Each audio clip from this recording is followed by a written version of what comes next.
Well, good morning again, everyone, and welcome to Thursday morning Bible study. We are just at the beginning of the Gospel of John. Before we jump in, were there any questions from what we did last week? All right. Well, then maybe you'll have questions as we continue. Father Rich. Yes. Sorry, I didn't have a question, but Well, then you can't talk if you didn't have a question. It's in the form of a statement, but it's kind of a question at the end. Okay. But last week you asked us to quiet ourselves and think about what we did and see if the verses strike you differently than when they were first read. And I was wondering if we... Uh-oh. I muted you by mistake, Loretta. Unmute yourself. Loretta, I muted you by mistake. Unmute yourself. There you go. Okay. Did you hear anything I said? No, you said I wonder, and that was all we heard. Okay, I wonder again. Okay. Last week, Father Rich, you told us at the end to quiet ourselves and think about what we did, and then to see if the verses strike you differently than they were first read. So I was wondering if we could do that every week at the close of our Bible study, maybe before we say the prayer. Sure. Yep, that'd be good. Can we agree on that, everybody? Is that okay? Everybody quiet? I needed to unmute myself. Sounds like a great idea to me. That's fine with me. Reflection is always good. Yeah, me too. Good. Well, see, then the Holy Spirit made us do something else. Yes. All right, thank you. Okay, so last week, we started with the beginning of the Gospel of John, and we reflected mostly on this idea of Jesus being the Word of God and the power of God's Word and the wisdom of God's Word, and sort of the image of the Word coming forth from God and coming into the world and affecting God's will and then returning to God. And all of this in just the first 5 verses of St. John, the way he sets up his understanding of who Jesus is. And Jesus doesn't just start at his birth.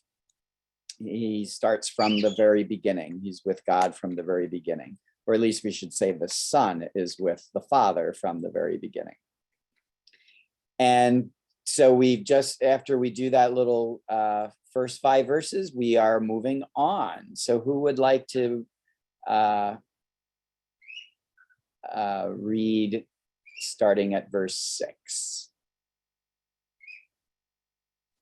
I'll read it. Okay. A man named John was sent from God. He came for testimony to the light, so that all might believe through him. Your picture's kind of in the way. Could you scroll it down just a little bit? Okay, there you go. Okay. Yeah. I'll start over. A man named John was sent from God. He came for testimony, to testify to the light, so that all might believe through him. He was not the light, but came to testify to the light. The true light, which enlightens everyone, was coming into the world. He was in the world, and the world came to be through him, but the world did not know him.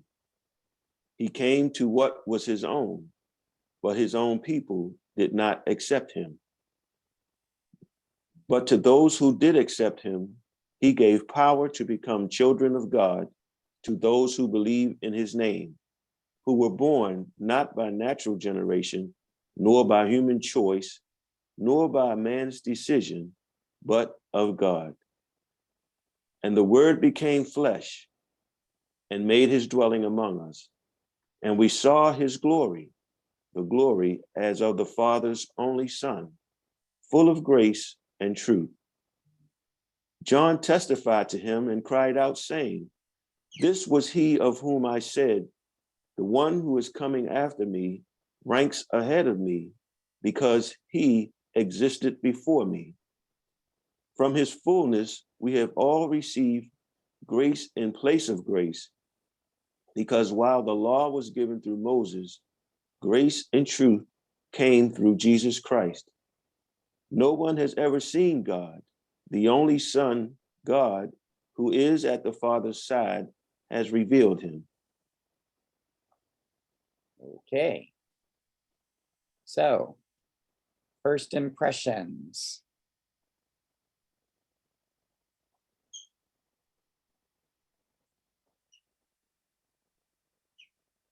Nobody has any first impressions? Yeah. Well, I have, oh, go ahead. No, you go ahead, because there's so much here. There's so I much. know. Here. No, you go ahead. And no, what I get out of that is God is sending a messenger before he sends his son. And that messenger, I believe, is John the Baptist. Yes, the John that's being mentioned, like in verse 6, a Yes. man named John is John the Baptist. Yes, it's Right, not Saint right. John, not Saint John the Evangelist, the one who wrote the gospel. Right. Right. Okay, yeah, so God sort of prepares the way by sending a messenger ahead of the Son so that he can testify to him. Other thoughts? Yeah. I think I was so taken aback by John's intimate knowledge. You know, we talk about God's inspiration, but John knew exactly, well, at least it appears that John knew exactly what his purpose was, what he was supposed to do in preceding Jesus. You know, all of the things that he said. And, you know, it's like Jesus came to, when where it says, but his own people, to me, those are the Jews, the Israelites or whatever, but they did not accept him. And everything that God has done, it was to bring salvation to us, to people. And, you know, Jesus was completely rejected. I mean, God is giving us everything we need, the grace, the salvation, the love, but it's like we're just not getting it. Mhm. And there's more, but there's so much here. I'd have to take it line by line, and I'll be talking too much. Okay, well, we are going to go line by line, so you can jump in Yeah, when we. I mean, there's so much. There's so Yeah. much. Yeah, so this is your first But- impressions. So one of the impressions is there's so much, right? He's packed so much. Right. So There's few so verses. much in there, and this to think about John's gospel, including the testimony, that testimony Yes. itself of John the Baptist, and then reading it, thinking about you know, when Jesus took Peter and John and James and they went up on the mountain to pray, and Jesus's face was altered, and then he had this, he became, his robe and everything became white, and all this glistening and the light that it's just stuck with me. It's just that they actually talked with him. This is why when I went back and even reading from the first verse, John writes so beautifully. He just writes so beautifully, and I can see the poetic structure in his writing. So I had to go back and read again, even just those few verses, and to see the structure of his writing is just so beautiful. But I have a whole lot of other thoughts, but it's too many. It's kind of overwhelming It is. when you start taking it apart. It's just so overwhelming, because John is like, you know, like in today's world, like Jesus Christ is here, And this ain't no foolishness, guys. This ain't no hoax. This ain't no hallucination. You're not in a dream. This is not a fable. He's here, and for your salvation, you need to work on believing him.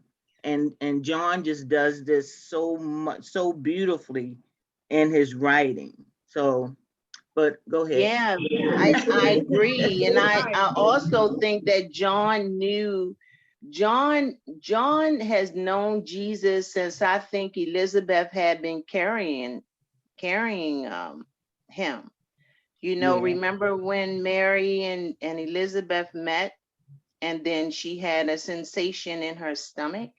I always believe that John knew Jesus from the beginning. Now, I don't know, I'm not quite sure how much growing up they did together, but John was only a few months older than Jesus.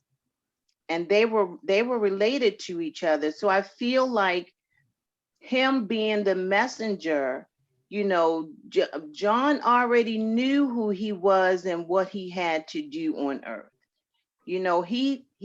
God sent him to make sure or help people to believe, and they were getting baptized just the same way as Jesus was later baptized. So I just felt like these verses to me are so intimate, that John was such an intimate person with God spiritually all along.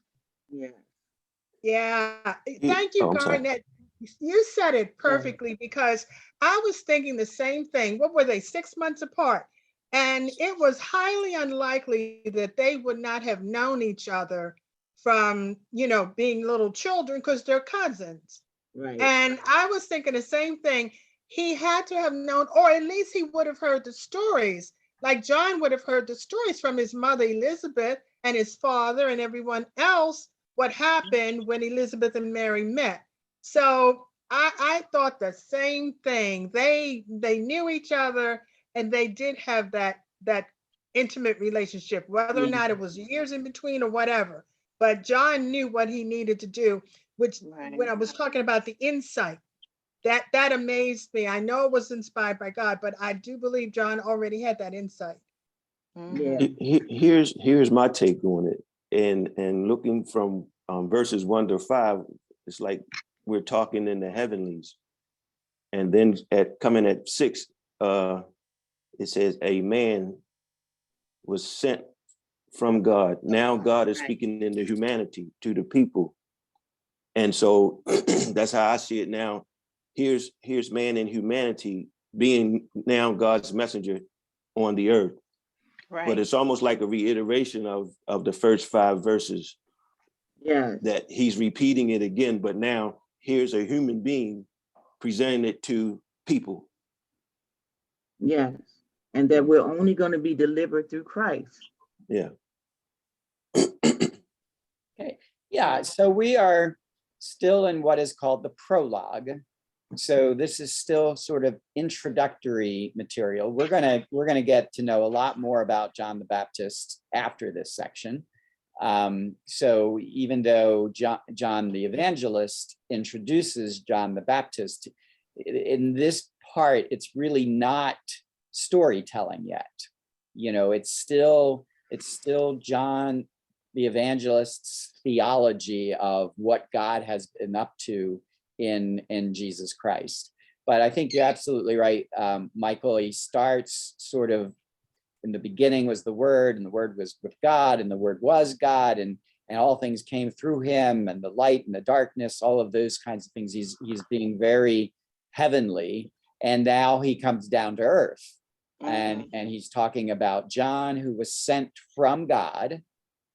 So there is clearly an intimate relationship between John and God, and he came for testimony. So all might believe through him, but not believe in him, right? Right. The point isn't that John is the one to be believed. He is the vehicle. And so that's why he says right there, he was not the light. So John isn't the light who God is sending into the world. He's the witness to testify to the light. And not just any old light, but the true light, which enlightens everyone that was coming into the world. So I want to say that John is, back in those days, he was like the herald. You know how they did the announcement of like the king was born, or the son of the king was born, and he was the herald, and he came. God sent him to tell us about the good news, to tell us about the good news. So John is sent in front of Jesus to give us, to show us, to tell us, who's to come. And that's the way I see it, that he has set up the herald to come to tell us who's to come and what he's like and what he can do, what he should be doing. Mhm. So why do you think John the Evangelist, now, just so you remember terminology, John the Evangelist is the one who writes the gospel, and John the Baptist is, the son of Zechariah and Elizabeth. Why do you think John the Evangelist is making such a big deal about that John the Baptist was not the light, but he came to testify to the light? Why do you think that's important for John the Evangelist to say that? Clarification? So the people are not confused? Clarifying, why do you think he needs to clarify? Why would people be confused? Because even though he's coming to tell about someone else. He's coming to tell, but they believe all through the gospel, sometimes you read that they believe that he is the one that he's the one. That He's John the Baptist is. Yes, that John the Baptist is the one that God sent, because it's sort of like he's giving them the word for them to believe in. So he's got to be the one.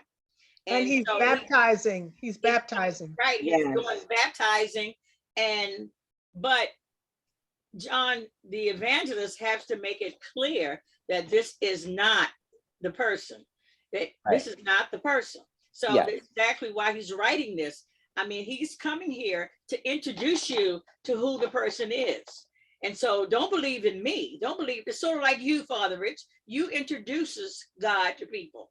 When you stand there every Sunday, you are the vehicle in which God is working through to tell us about Jesus Christ. And so that is what John is supposed to do. So, but we get confused. A lot of us will, some of us will see Father Rich as being the one, or let me put it this way, Father Miller. We start putting people up on pedestals. He's got to be the one because he brought me to the church. So I'm going to use Father Miller. So Father Miller has passed on. I can't come back to the church anymore because he's the one that brought me into church. He's the one that showed me God, but now he's gone. I can't see God no more because he's not here. I mean, that's the way I'm seeing how this plays out. So the evangelist got to make sure that people understand who Jesus is. And that's what you do, Father Rich. You do that every single, even through this Bible study, even through your thing tonight, you're going to make us understand that I am just a vehicle that brings you to Jesus, that brings Jesus in your life so that you can have that relationship to him. Yeah, and that's important because, John the Baptist apparently had a significant following.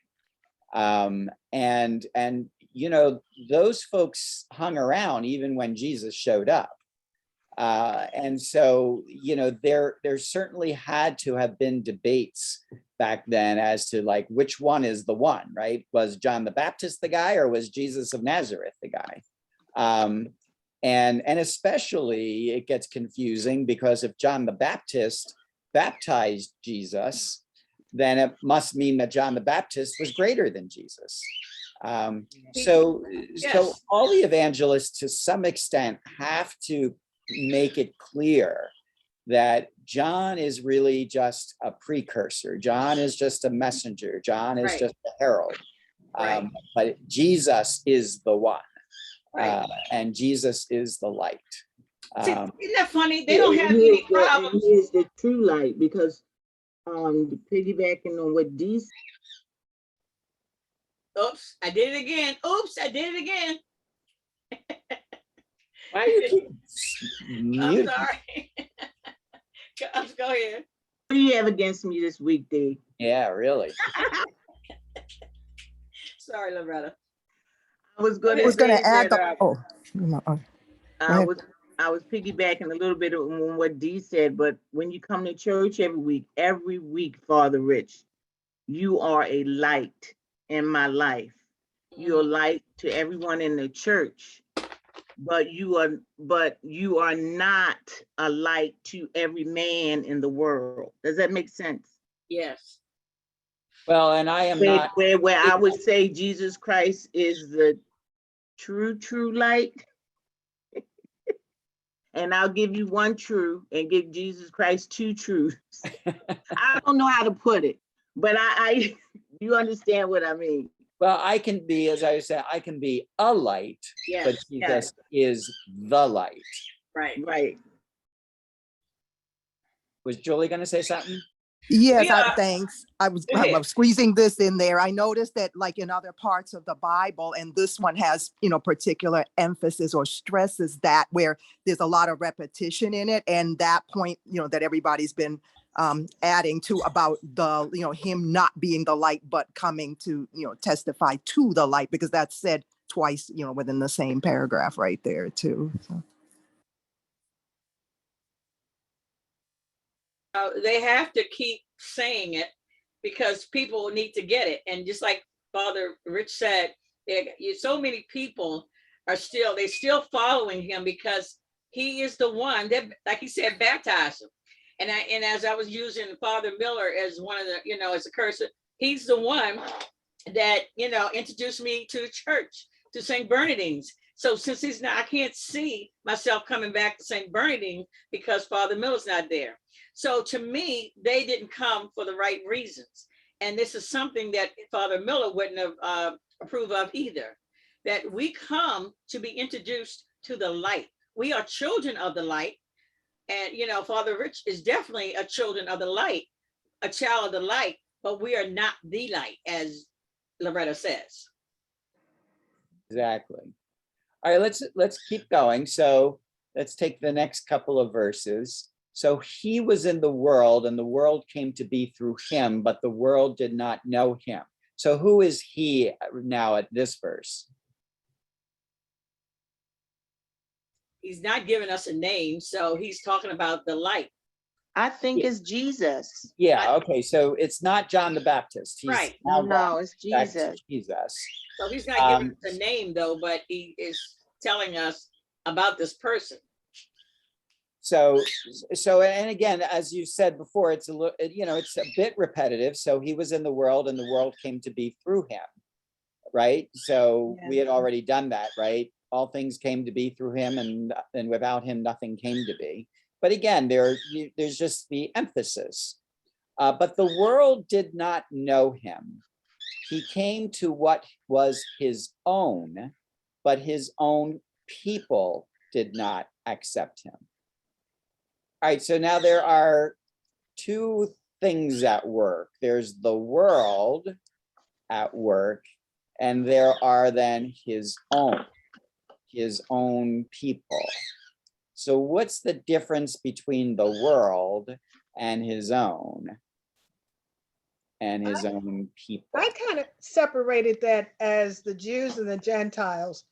When it says his own people, those were the Israelites. I felt from the beginning, Abraham, Isaac, and Jacob. So those were Jesus' people. They did not accept him, but neither did the Gentiles, because the Gentiles didn't know anything about Jesus, because I guess before the Israelites and the Jews came to be, they had no other reference to know that there would be this light coming into the world. There was nothing present to tell them that Jesus would be coming into the world. So, I kind of think the information was spread by the fact that he was a Jew, and the Jews, this whole story unfolded around him within the Jewish people. But that's how I kind of think of it. The world as everyone other than the Israelites. I'm clapping. I'm sitting here clapping, Esther, because I'm on the same page where you are. The Israelites, for decades, if you go back to Isaiah, had predicted that he was coming. When you go to the Old Testament, they predicted that he was coming. But the world, like you said, the Gentiles didn't have that word, didn't have that knowledge. So, but his own people had the knowledge, but when he showed up, they didn't accept him. And you know why they didn't accept him? Because when someone grow up in a community, it's sort of like when we go back home to mom's house, we always come back as that child. So they can only see him as the carpenter's son. And how can a carpenter's son that we still grow up can be the true light, the one that he's supposed to be, the one that's coming? So no, he's not the one that's coming, because we've seen him grow up, and this child is dyslexic. He is, he stumbles all over himself. He don't even know the right words to say. This is not the Messiah, the King that we're supposed to know. And we put all these labels on our children, and one day they grow up to be the king. And we said, what? That's exactly what happened. They did not accept him. Okay, so let's look at it a little carefully. So I think, well, you're both right in terms of his own and his own people are references to the Jews, the Israelites, okay? Because it's going to be important as we go on to the next level. So these are his own people by race, okay? By clan, by people. If he came to what was his own, then he came among us as what? He came among us as a Jew. A human. Well, not just a human, but as a Jew. Okay. Okay. I mean, he did come among us as human, and that's important too. But even more specifically, he came among us as a Jewish person among his own Jewish people. And they did not accept him. Okay. Is that true that no Jew accepted him? No. Nicodemus. No, it's not true that no Jew accepted him. So that's going to be important. Let's hold on to that. That's right. It's not every Jew rejected him. So when he's saying his own people did not accept him, he's not literally saying no Jew accepted him. So let's go back up to the world. So this is where how they're going to be related, and this becomes an important thing throughout John's gospel. That's why I've taken a little bit of time to do this, and we'll do it as it shows up. The world came to be through him. Right. Okay. Did Jews come to be through him? Of course. Yes. Did Gentiles come to be through him? Of course. Yeah. Of course So they the did. world has to be broader than just the Gentiles. Right. Okay. So the world, and even this, the world, is it limited to, in some sense, is it limited just to human beings? No. Yeah, No. I mean, the world is part of creation, Right. but the world did not know him. Okay. I mean, does that mean nobody knew him? The world did not know him. Let me put. Yeah, let but me- does that mean that did nobody in the world know him? Not, you know what, Father? No, not necessarily. Right. Well, Yeah, there were think people about in the world who knew him. Right. So this becomes important because, as a general rule, when you see John referring to the world and referring to the Jews, Mhm. he's talking about those folks who did not know and accept Jesus. Okay.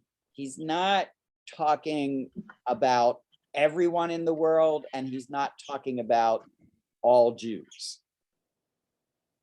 So that becomes important as we go through this, because if you interpret the world as everything and everybody, you get this notion that the world is evil and the world is bad. And that's not what John is saying. John is saying that the world is that part of creation and humanity who did not know Jesus, who kind of remained broken and apart from Jesus because they did not know him. And the same way you're going to see later on when Jesus talks about the Jews, he's really talking about the same people of Jesus who did not accept him, but not all Jews. Because we know there were Jews who accepted Jesus, and we know there were Gentiles in the world who accepted and did know him. So realize that when John is using sort of these buzzwords, it's not as limited as often or it's not even as broad as often we want to think it is. So the world really, when you see John talking about the world, he's talking about that part of creation that does not come into relationship with Jesus Christ, that doesn't know him, that doesn't accept him. And the same thing with the people, his own people, the Jews. When John talks about the Jews, he's only talking about those Jews who did not accept Jesus. He's not talking about all Jews. Okay, that in particular becomes important because this gospel historically has been used by Christians to hate the Jews, to persecute the Jews, to kill the Jews, because after all, John said the Jews rejected him, so therefore we can reject the Jews. Okay, and that's not how John understands this. John himself is a Jew. Okay, so he can't possibly mean that all Jews reject Jesus. Okay, so that's just something to keep in the back of your mind, because now go to the next statement. Okay, but those who did accept him, he gave power to become children of God, to those who believe in his name, who were born not by natural generation, nor by human choice, nor by man's decision, but of God. Okay, so now you're starting to see the contrast that John is creating. John is going to be talking about the children of God versus the world and versus the Jews. And how does one become a child of God? Are you Believing born in him, believing in Jesus. by believing in him? So you are not born into being a child of God.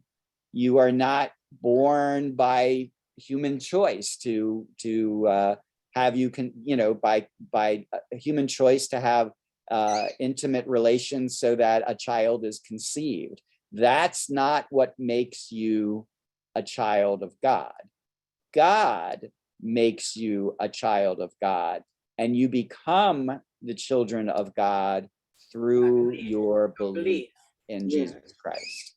He kind of contradicted himself. Up here he said the world did not know him, and down here it said, but those who did accept him. So like you just Well, that's said, why I'm saying it. You have to understand how he's using the words. right. So when he uses the world, he's not using it in the same way we would use the word the world. Right. The world for John is those people who did not accept Jesus. Right. Those are the world. And that's why later he will say, we are in the world, so we are among those people, but we are not of the world. We are not of the same being Mindset. that they are, because who are we? We're children of God. we are the children of God. Right, Okay, we are in the world, right. but we are not of the The world. world. Yes, Are we of? We are of God. God, yes, Right. yes. So Isn't that that's what the, I'm saying. So it really isn't a contradiction. It's that he uses that's the the word concept. world differently from the way we use the word world. That's a good point, And because again, the same thing with his own people or the Jews. He's going to use those words, those terms differently from the way we would use them. And that becomes important, because if we don't interpret the words in the way that John intends them to be interpreted, we're going to get the wrong message. yes, yes, you're absolutely right, because we didn't see that before. I mean, I'm just going to say me, I didn't see that before. And, put the correlation, what he was talking about. And when you read that, or when it's preached to you, it's, they come out saying what we thought, the whole world, and not to the point whereas he's using that in a different context. That is not what I saw. I didn't see that at first. So Father Rich, is that verse 12, is that the essence of baptism? Yes, I mean, that ultimately is going to be expressed through the sacrament of baptism when we become a child of God. And, actually in our baptismal rite, when you do the one that's set aside, not when you do it in the Mass, but when you do like just a baptism in and of itself, there is a point where the priest says to the child, in this baptism, you have become a child of God, and so indeed you are. So there's this idea, and that also becomes another thing in, when you're using, I mean, we today will say that all people are children of God. All people are created by God and therefore children of God. But when John is talking about a child of God, he's talking about those who have been baptized and now are part of the children of God who believe in the name of God's only Son. And sort of this whole thing, you were born not by natural generation, but of God. There's the saying that Christians are made, not born. Have you heard that before? Christians, you could do it either way. Christians Yeah. are not born, but are Yes. made. Or Yes, Christians are made and not born. right. What does that mean? Why do you think that saying exists? Everyone is not inclusive. Well, it's a little bit more than that. It's a little deeper It's significance. sort of like what he says here. We're not born, we're not born natural, but we were made by our belief in God. Yes. And how is that different from, say, Judaism? Well, that's totally different. They are born. I mean, they believe they are born to be children of God because they were chosen. Well, even be a little bit more specifically. How do you know how the Jewish law defines a Jew? Isn't it race No. and religion? If their mother is Jewish, they're Jewish. Right. It has nothing to do with their beliefs or how they were raised. Right. If you are born of a Jewish mother, you are Jewish. Jewish. Right. Okay. And now that doesn't make you a practicing Jew or anything like that.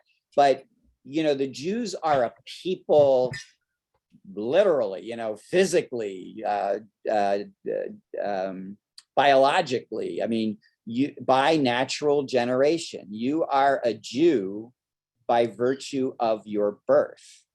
So Now there is conversion to Judaism. So like if I Yes. decided I wanted to become a Jew, I could become a Jew yes. by choice, Yes. but that's not the general idea. So that is why that statement is made, that and Jews aren't the only religion in the world, you know, who say you're one of us because you're born into us.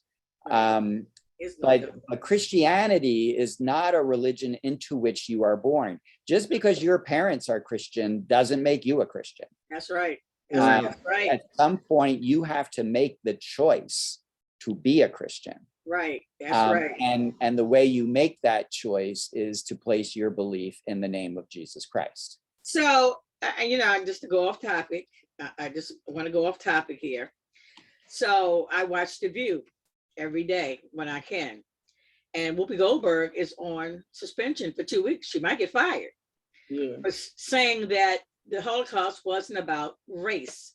It was about man's humanity to man. So, and then she had to backtrack that and apologize because she didn't think, she said, people of color think, you know, we think we experience racism because of the color of our skin.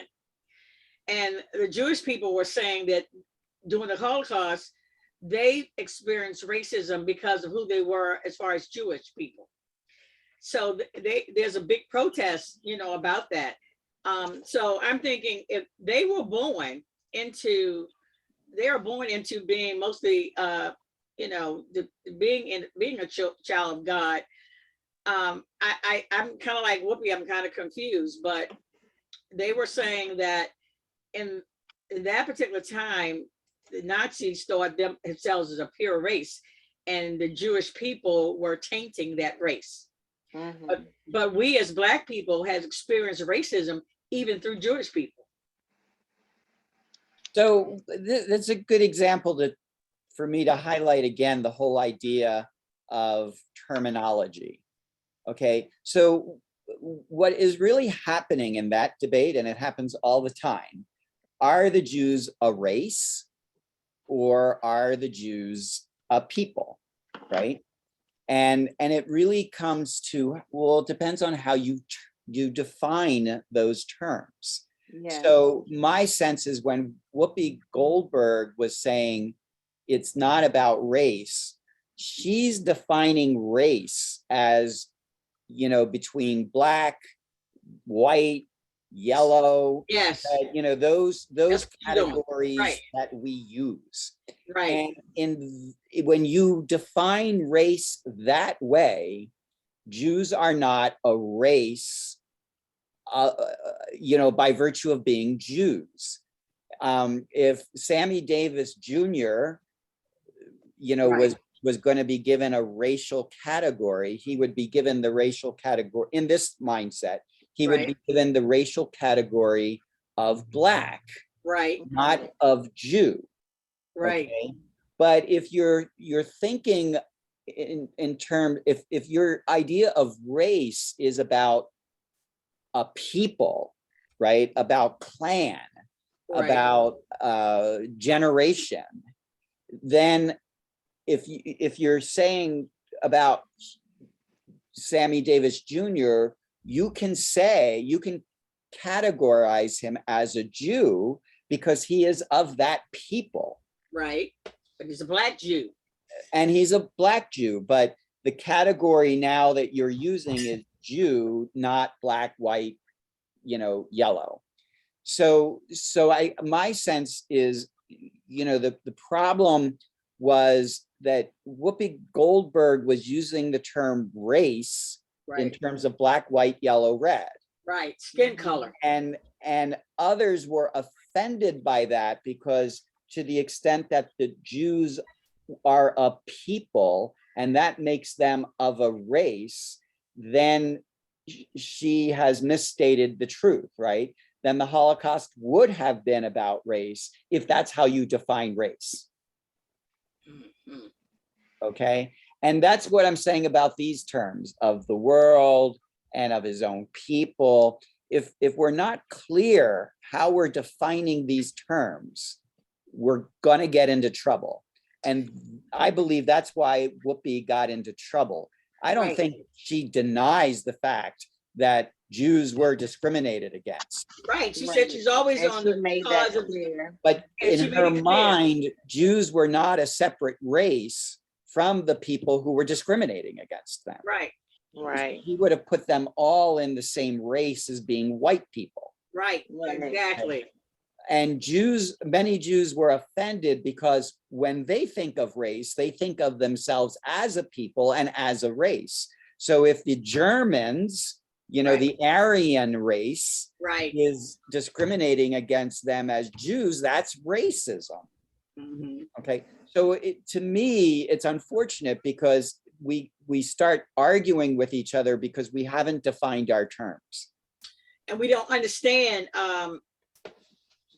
each other's culture enough. Right. Well, we don't take the time. All of a sudden, we just become angry and say, she's got to go.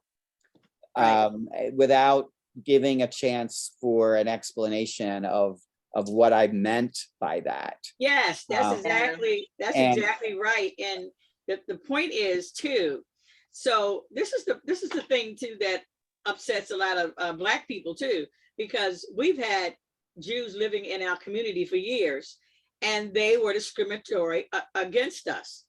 So it puts a different light on what they talk about as a Holocaust. We see them as white people.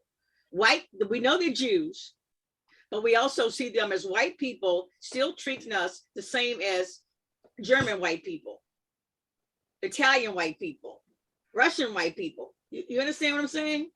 So I mean, again, it's all a matter of how you're defining these right. terms. That is right. All that's it's Yeah. how you define the terms, Right. but it also your lived experience also that makes it Absolutely. and their lived experience was like you said, the Aryan race thought they were inferior. The Jewish race was inferior. So for them, it was about race. So we didn't understand that particular part, but they did not understand Whoopi's point of view and her life experience. Right. And that's why you get into trouble. And then you said, because the Jewish people was calling into the network saying, get rid of her, she'll lose her job because that group of people decided, I don't want to see her on TV anymore because she insulted us. Yeah, but thank God they accepted her apology. Maybe But she'll that be- yet. she'll We don't be- know that We yet. have to see how it goes. But that's just another thing in terms of where we are as a society. And that happens at all different levels. It happens male, female, it happens Black, white, it happens Christian, Jew. We've gotten so polarized that whenever anybody says anything that we interpret as offensive, they got to go. And we don't any longer want to hear their explanation as to why they used that word and how they meant to use that word. And that's all I'm saying is you have to do the same thing with this gospel. John uses certain words and in his mind, they mean certain things. And we have to be careful that we don't put our meaning of that word into John's meaning, because they aren't necessarily the same thing. Right. Words are important, and we get confused as to how we use it. Okay, so basically the contrast that John is making here is between those who do not accept Jesus and those who do accept Jesus. Okay, and in his terminology, the world are those who do not accept Jesus. So it doesn't matter whether they're Jew or Gentile. They're those people who don't accept Jesus. And the children of God, again, whether they're Jew or Gentile, the children of God are those who do accept Jesus. That you don't come into relationship with God simply by virtue of your birth. You come into relationship with God by your decision to believe in the only Son of God.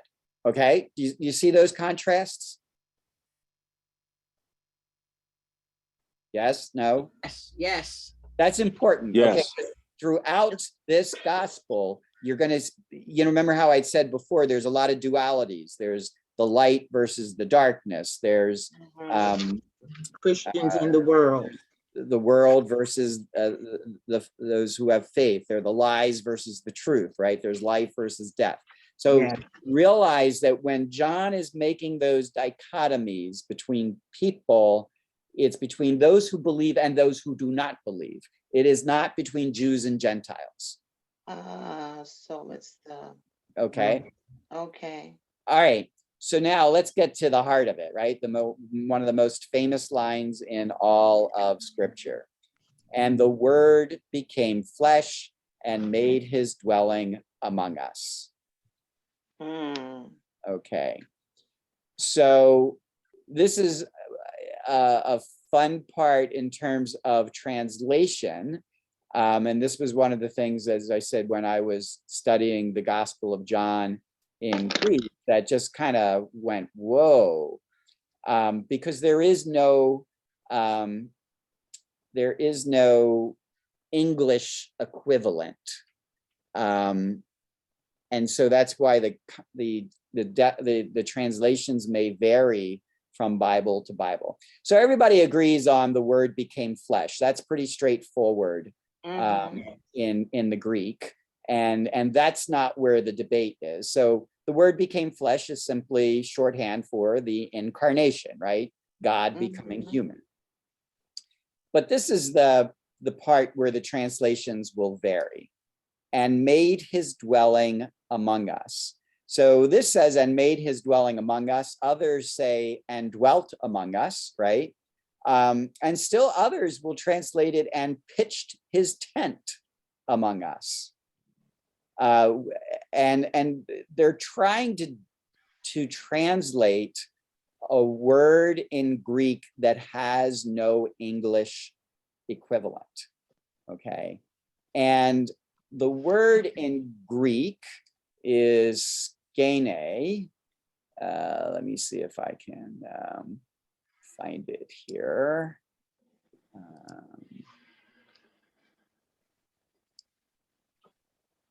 Okay.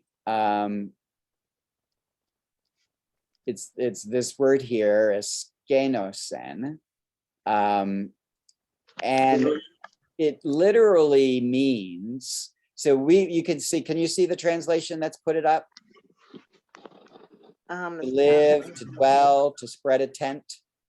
Okay. The word is blow. Yeah. What'd you say the word was? So the word is skenosen. But that looks shorter. That looks like a different word. Well, this is the infinitive. You know how, this is a verb, and that's part of the problem. So the verb is skeno. But then the word, the form of the verb that John uses is skenosen. Which is plural? Is it a plural down here? Well, it's past tense. Oh, past tense. So like Okay. this is the present tense, and this is the past tense. So going back over here, everybody's using it right pretty much. To live, to dwell, to spread a tent. Well, that's the best way they can do it into English. The interesting thing is this is the verb, right? And this is what we don't have the equivalent of.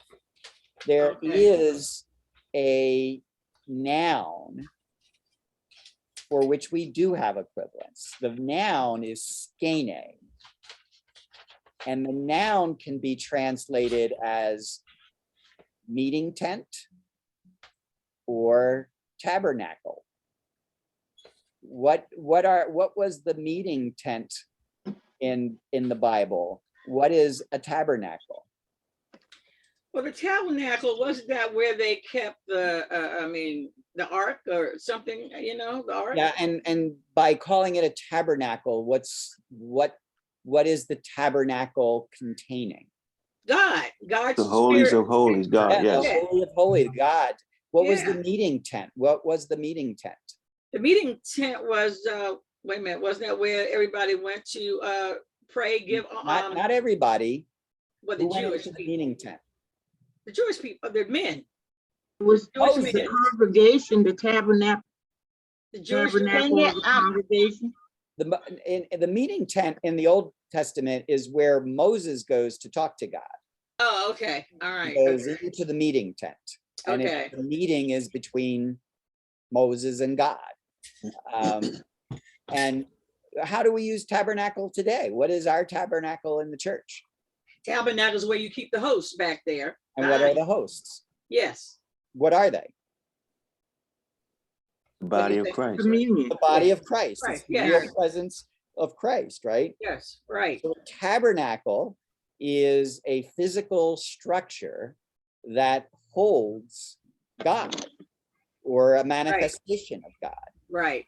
So if you were to translate this literally using words that we don't actually have, it would be, and the word became flesh and tabernacled among us. What? What? Well, we don't have that word, right? Because we only have the noun tabernacle. We don't Right. have the verb equivalent of tabernacle, right? Right. That's why it's hard for us to translate that word, but Greek does. Greek has the noun tabernacle and it has the verb tabernacle. So what would it mean to tabernacle among us? Well, I guess it would mean to dwell among us. But give it, it's a richer idea. That What God is dwelling? among What is us. dwelling among us? That God is Live. dwelling among us. God is dwelling among us in God's own tabernacle. Yes. So if the word became flesh and tabernacled among us, Right. Jesus is the tabernacle Tabernacle. of God. Right, Right. right, right. I thought I was stretching that a little bit, but that's what I kept thinking. Okay. Jesus is the tabernacle. Oh, That wow. his body, who he is, his physical presence is the tabernacle. Yep. And Wow. And so, Father Rich, most Jews don't believe that, right? oh, well, Jews don't believe that. I mean, they don't. Some Jews believe it, right? No Jew believes that Jesus is the tabernacle of God. No Jew. Yeah, because then, I mean, that would be to say they believe God came to dwell among us in the person of Jesus Christ. And that is not what they believe. Even You know, the Jews they who don't even- believe that God became human at all. God is still God. God is in his heaven. Some people may say Jesus was a prophet. Jesus was a holy man. Jesus was a teacher. But in the Jewish faith, Jesus can't be God because there's only one God, and that's the Right. God in heaven. Right.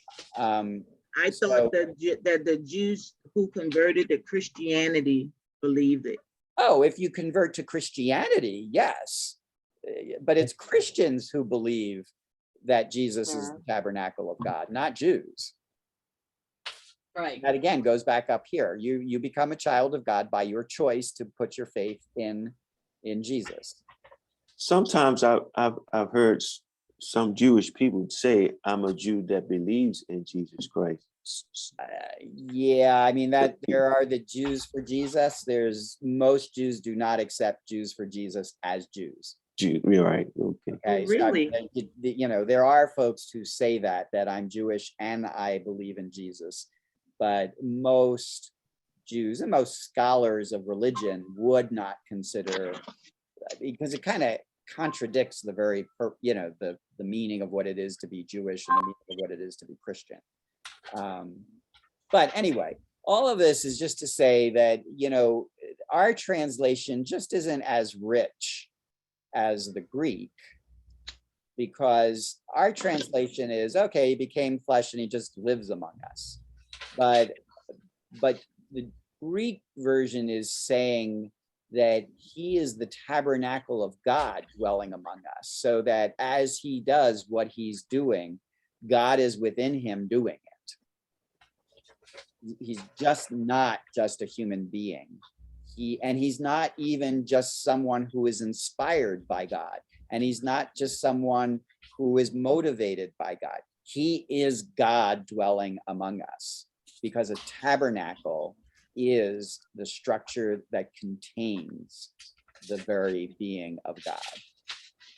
I think sometimes that's when people get confused with the Trinity, right? They're seeing them as a separate and not a whole.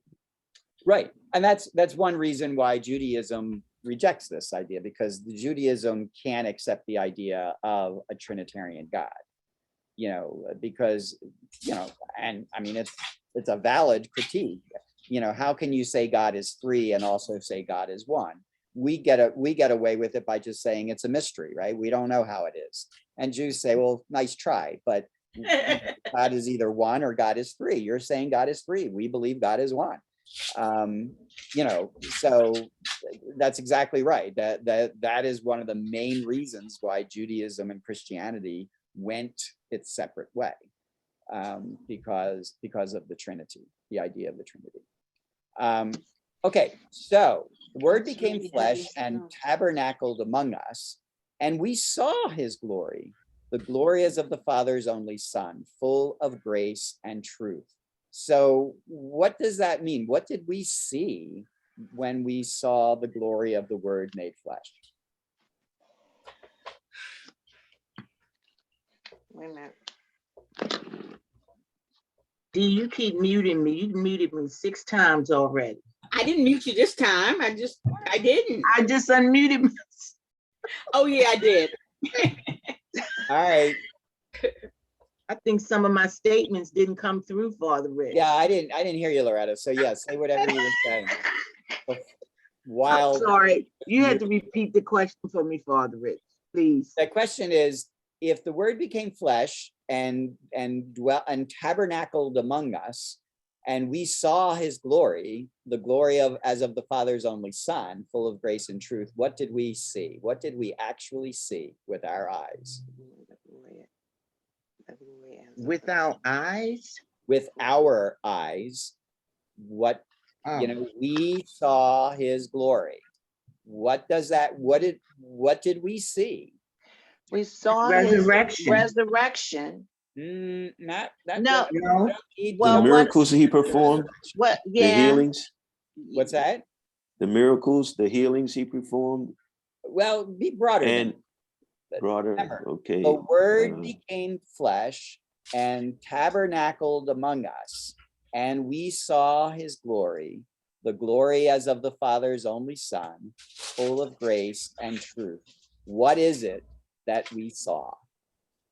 And Is we it the saw light? his, I don't know. I just had in my mind, I have his life, death, and resurrection. Wait a minute. There's a couple of people talking.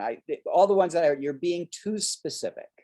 When you start talking about his miracles, resurrection, you're being too specific. Broaden it out. Just I use the word revelation, made his God dwelling revealing among himself through Jesus. okay. That's close. It's even broader than you need to. It's even more specific. We saw God among us. That's what this means. How he revealed himself. His glory is God's Wow. very self. Oh, The we saw his glory self. of the Father's only Son, Okay. full of grace and truth. So when the Word became flesh and tabernacled among us, and I got we it. saw his glory, that means when we looked upon Jesus got it. Christ, we Yes. saw the very manifestation of God. Right. Thank you, Father Rich. Yeah, we We got saw it. his glory. Right. Yes, Okay, so that helps a lot. Mhm. So Yeah. again, this is still just the first chapter, right? I mean, Right. John is basically telling you what you need to believe, and then he's going to tell you why you believe that, and then I'll come back to it at the end, right? But this is the prologue. This is the introduction. So he is making it absolutely clear that Jesus Christ is the Son of the Father, who is God, who has come to live among us. And when we look upon him, we are looking upon God. Right. Exactly. And that's when then, when you go back to Esther's language of revelation, why isn't no one has ever seen God. Right. The only Son of God, who is at the Father's side, has revealed him. Right. So what does that mean? No one has ever seen God. What was the Jewish tradition about seeing the face of God? Anybody know that? Yeah, I wouldn't believe they Wasn't would, that- they would die. die. See? They would Right. die. No one could look upon God and live, right? Right. So Right. remember when Moses says, I want to see you, God? Yes. How does God reveal himself to Moses? He in that bush, in that bush. Yeah. Well, no, this is later. He's up, this is when he's up at Mount Sinai and he's getting the law. And he asks God if he will show himself to him. And God said, well, all right, but what does God do? You remember? Was it the light? He cloaks himself. God, yeah, well, He God appears with Elijah, doesn't he? hands over Moses's eyes Yes, to shield them, and he walks by. yes, So that all Moses actually sees is sort of the cloak of God going yeah, by. But he right. doesn't actually Can't- see God's face, Okay. because if he were to see God's face, he would die. Okay. Right. And so what John is saying is, okay, no one has ever seen the face of God in and of itself, Right. as the Spirit of God, but we have seen the only Son of God, Right. Who and has God been- has been revealed to us through him. Through him. Right. So if we saw him in his glory, the glory of the Father's only Son, then we see God through him. Right. We Yes. are seeing God and God at work through him. Right. And this whole idea of revealed and revelation, that's going to be another term that we see a lot in John. But today, as our theology is, we'll say, I'm sure you've heard it, Jesus is the definitive revelation of God. Have you heard that before? Say, can you repeat that, Jesus please? is the definitive revelation of God. Definitive, meaning coming from the word define. Mhm. Right. Definitive. What do we mean when we say Jesus is the definitive revelation of God? I keep thinking that's the closest you're gonna get. That's pretty much it. Yeah, Jesus he's is the only beloved Son. final, the revelation of God. Anything we need to know about God has been revealed to us in the person of Jesus Christ. Right. And Right. therefore, he is the definitive revelation. There is no more revelation to be done. There may be, if there's a lot of still figuring out who the heck Jesus was, Right. Mhm. but God has revealed himself once for all, definitively, in the person of Jesus Christ. And there is no more need for revelation. Because Well, if God had came down from heaven in Jesus and put himself the way man saw him, then they would probably all believe him. He was supposed to be in a castle, in a palace, and overtaking all the Jewish enemies. He did not do that, and Jesus definitely could not be him. Born in a stable, he could not be him. Walking around, being a carpenter, son, walking around like he has the care of the world, and it's hard for you to believe that can't be the God that we have been waiting for.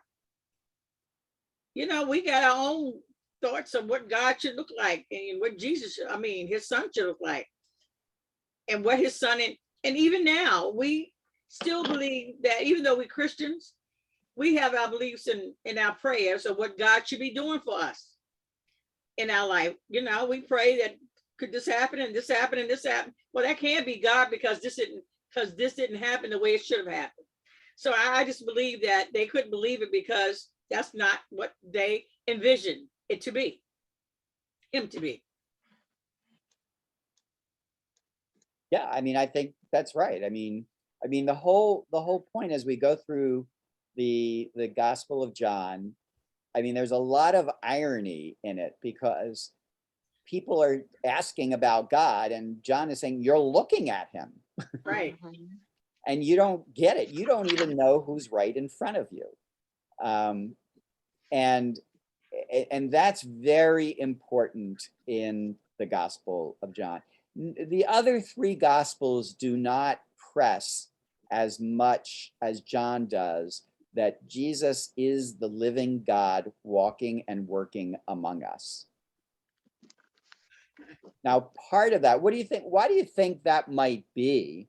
You know, if John's the last gospel to be written, you know, almost 70 or 80 years after Jesus's resurrection, whereas the other gospels are written much more closer, you know, they're sooner, maybe 30 years, 40 years before.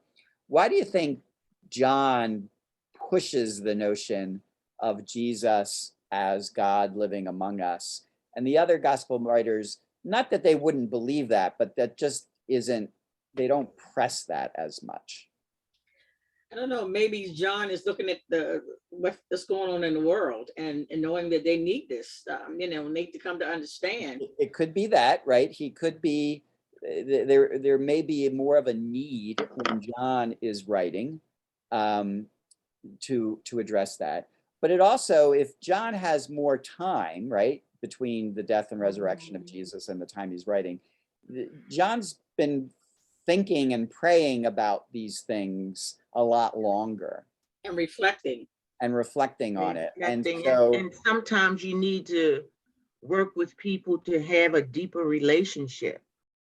yeah, so he, Yeah. you know, by the time he starts writing, he sees probably even more in Jesus Christ than the first evangelists did. You know how you might write a story the first time, and then as you tell it over and over again, you start seeing more and more into it, and you start telling it a little bit differently because you see some things in it that you didn't see before. Yes. That's sort of what's going on here. You know, Mark takes his first stab at the story, and then Luke and Matthew come around later, and they see more in the story, so they make it a little bit longer, and they tell you certain things that Mark didn't tell you. By the time John is writing, he sees even more in the story, and so he tells it differently. And one of the things that he obviously sees much more deeply than the others is the idea of Jesus being God incarnate. And as I said, it's not to say that the others didn't believe that, but they don't work that out as much as John works it out.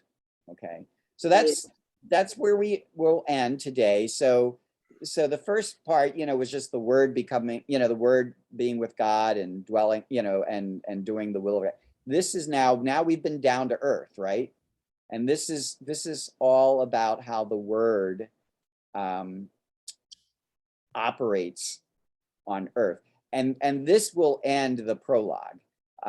Next time we will actually start reading the story of Jesus among us. Okay.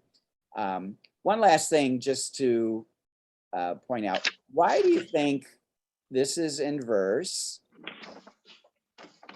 this is in prose, this is in verse, this is in prose, and this is in verse? And then this is all in prose. You know the difference between prose and verse, right? Verse is poetry. Yes. Verse is more expository writing. Why do you think that? Any guess? For us to when you do it in verses, is to help us to, we kind of seem to remember it more. Well, yes. What are some things that are in verse? You have poems, but what else Yes. are in verse? Songs. Songs. Yeah. So they believe that this actually is an ancient Christian hymn. Uh-huh. That goes, in the beginning was the word, you know, they would sing this, and it would have gone from, you know, and the darkness has not overcome it, to he was in the world, people did not accept him, and then it went, and the word became flesh and dwelt, and we'd seen his group. So what they think is John took a Christian hymn and then inserted prose to elaborate on that hymn. I mean, a Jewish hymn, right? Oh, no, not a Jewish hymn. This is a Christian hymn. So John took a Christian hymn? Yeah, I mean, they're singing this already. In the beginning was the Word, and the Word was with God, and the Word was God. He was in the beginning with God. All things came to be through him, and without him, nothing came to be. What came to be through him was life, and this life was the light of the human race. The Okay. light shines in the darkness, and the darkness has not overcome it. He was in the world, and the world came to be through him, but the world did not know him. He came to do what was his own, but his own people did not accept him. And the Word became flesh and dwelt and made his dwelling among us, and we saw his glory, the glory as the Father's only Son, full of truth, grace and It's truth. so great. That is so That's a Christian hymn, okay. right? All right. Because Christ is at the center of that hymn. Okay. All right. So what they think is John knew that hymn, and he uses that hymn, and he may have written the hymn, we don't know, but he uses the hymn as a way of introducing who Jesus Christ is. And then he inserts in the middle of it various sentences of prose to sort of Yeah. elaborate. I've done that. Okay. Okay. Yeah. So that's part of why it's so pretty, the writing, because it's I was poetry. gonna say, it's beautiful. Yeah, it's poetry. It's a song. Right. Right. And when you get to this part, it's not as pretty. It's just descriptive. Whereas this is clearly poetry. So and he's singing the song, but then he kind of explains the song in the middle of it. yeah, it's sort of like if you took Amazing Grace, how great, you wrote Yeah, that out. and then they do that just and like then we do that today. Yeah, then you inserted some explanation, and then you went on. yeah, That's what they believe, that this was a hymn. It could have been a Right. hymn written by John. They don't know who wrote the hymn, right. but it could have been written by John himself. But Right. the thought is that this is a hymn that John used, and then he inserted things It makes to sense. elaborate on the hymn. It does make sense now. Yeah. All right.